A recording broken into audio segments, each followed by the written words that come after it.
Today I'm going to show you how to do a drain and fill and filter replacement on the 2012 to 2024 Mitsubishi Mirage with the CVT. If you are just doing a drain and fill with a paper cartridge filter replacement like I'm doing in this video, you need around 2.5 quarts of CVT J7 fluid. So buy 3 quarts just for good measure. You also need a funnel, and the funnel needs to have a quite skinny end on it to fit in the CVT transmission fill hole, the transmission drain bolt gasket, the transmission paper cartridge filter, and the gasket for the cartridge itself. You also need a 17mm socket as well as a 10mm socket, and also a either 1/4 or 3/8 inch torque wrench. It needs to be the smaller 2 of the 3 torque wrenches.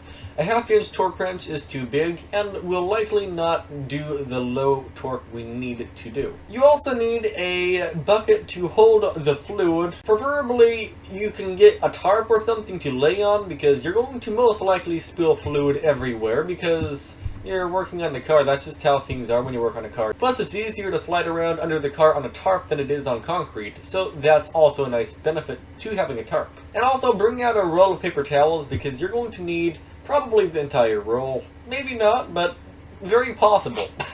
You're also going to want the car to either be on ramps or jack stands, or preferably a lift if you have a lift, but realistically, if you're watching this, you don't have a lift, so put it on ramps or something. There's dozens of videos on YouTube on how to safely put your car on a ramp. Also, for safety reasons, roll down one of the windows or all of the windows in the car so you don't lock yourself out by accident. Alright, so the first thing to do is get under the hood of the car and find the transmission dipstick, alright? Pull out the transmission dipstick. What does it look like? Does it look dark, clean, brown? Wipe it on paper towel and see what it looks like. If it looks like charcoal or something, I don't recommend changing the fluid, but if it looks just dirty, yeah, go right ahead. A good general rule when it comes to these CVTs, if it's been over 100,000 miles and you've never had the CVT serviced at all, it can break it by servicing it. But if the transmission has, let's say, 200,000 miles on it, or 100,000 miles, and you've been doing regular services to it,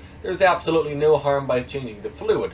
The reason why people say, don't change your fluid, it's going to break your transmission, is because they go way too long on the transmission fluid change intervals, and the fluid wears down over time, and clutch material gets into the fluid. Because it's so worn down, it wears the clutches out in the transmission. Even if it's an automatic or a CVT, yes, it still has a clutch.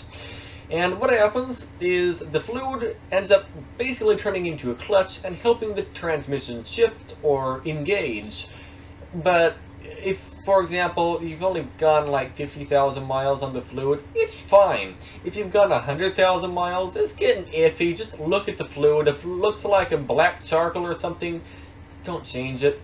Or maybe do change it if it's having issues. You can't really make it much worse. Before you take any fluid out of your transmission, make sure your funnel actually fits in the transmission dipstick fuel hole, because if it doesn't fit inside the fuel hole, it's just going to dump absolutely everywhere, and you'd have to go buy a funnel. So just make sure your funnel fits first. Alright, so when you're under the car, you need to be laying on the passenger side of the car. The reason why is the transmission pan is on the driver's side of the car. You don't want to lay under the pan because you'll be pouring fluid all over you, so that's a bad idea. Also, this is the engine oil pan on the passenger side of the vehicle. Don't take any bolts out of that, because that's not what we're working on today. On the transmission pan, there is a 17mm bolt. That's the bolt I told you you needed a 17mm socket for, by the way. Either way, turn that to the left to unloosen it. It will be in there quite tight, but that's alright. Just turn it to the left, lefty-loosey, counterclockwise, and it will come out. It might take quite a bit of force to break it loose. Once you have it broken loose, untwist it, and while you're untwisting it, triple check that you actually have the pan under the transmission pan. The original gasket on my drain bolt is copper, and the replacement Mitsubishi gave me was black rubber. I wasn't sure if the rubber would work, so I decided to reuse the copper washer.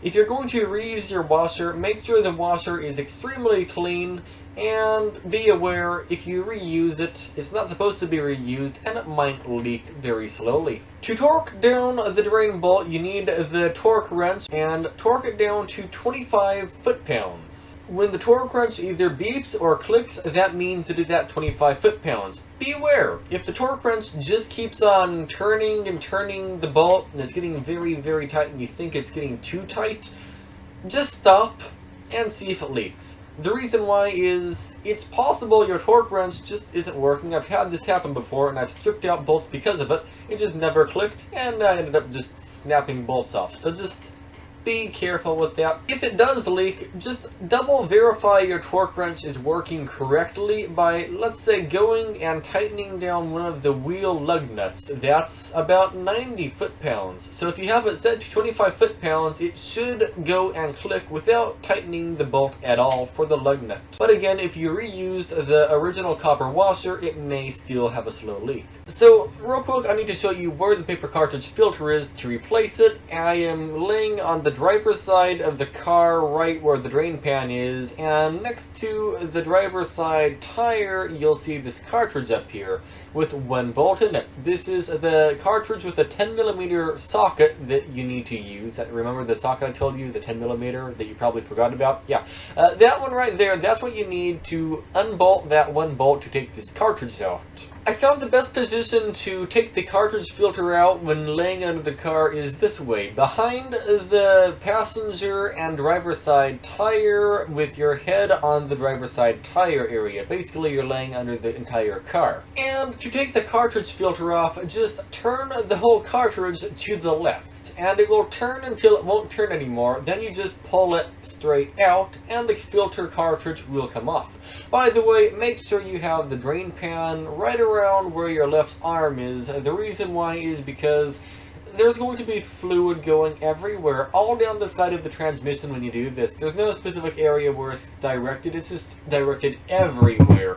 I just hit a mug if you heard that, but yeah, just beware of that. And that filter right there is the paper filter. It is not screwed on or anything like that, it just kind of sets on there. So just pull the filter off and it's off basically. I'm not sure if the gasket can come off of this filter, but make sure the gasket is on your filter like it is in the video here. Otherwise you need to get up there with your hands and take the gasket off the transmission because you don't want to double gasket this with the new filter.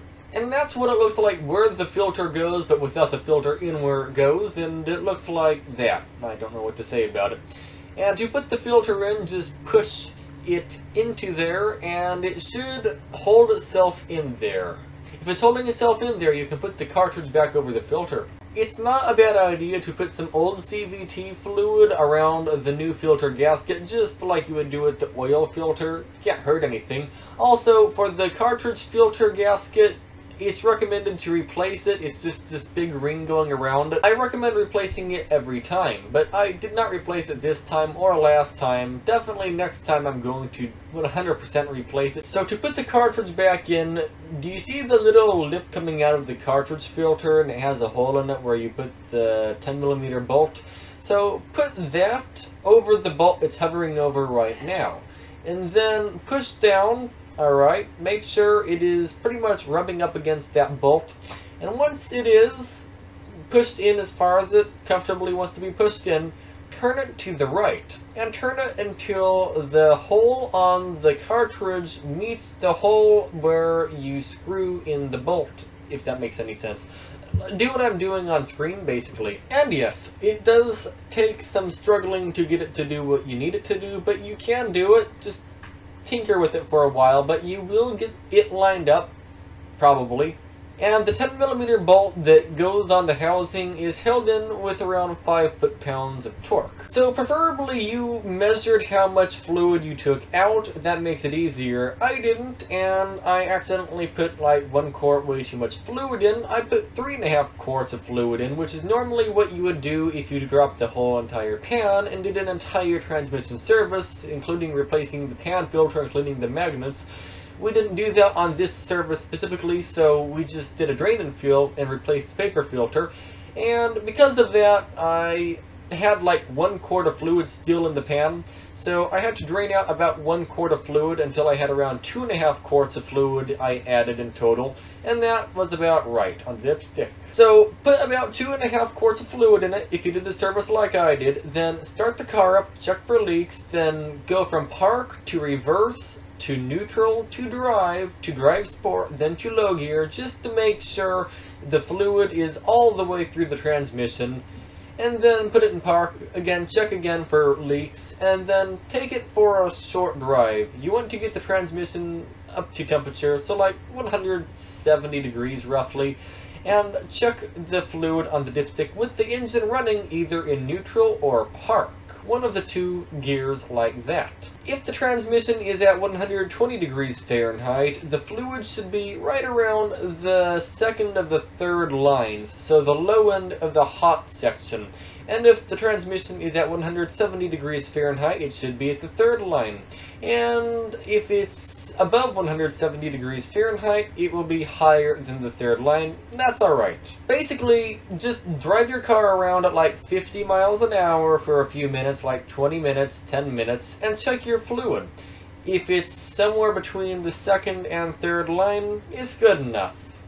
If you have a scan tool that's fancy enough to tell you the transmission temperature, even better. Go to 170 or 120 and check the fluid there and see where it is. If when you check the fluid it's all over the dipstick, what I recommend doing is put the car in drive and all the gears and put it back in park to recheck the fluid, and it should be perfectly level on the dipstick. Remember when I said I overfilled the car's transmission with too much fluid? Well, this is the fluid I took out. It's quite dark. You might wonder, why is the fluid I just put in so dark? It's because you didn't take basically any of it out. I mean, you did, but you didn't. There's still fluid in the torque converter, and there's still fluid in the pan. We didn't take all the fluid out, so it doesn't look like brand new fluid because of that. It's mixing in with the old fluid, and it still looks dark. And that's perfectly fine. Also, the transmission has something called a fluid degradation level. You can view it through some high-end scan tools or Bluetooth OBD2 things hooked to your phone using apps like CVT J7.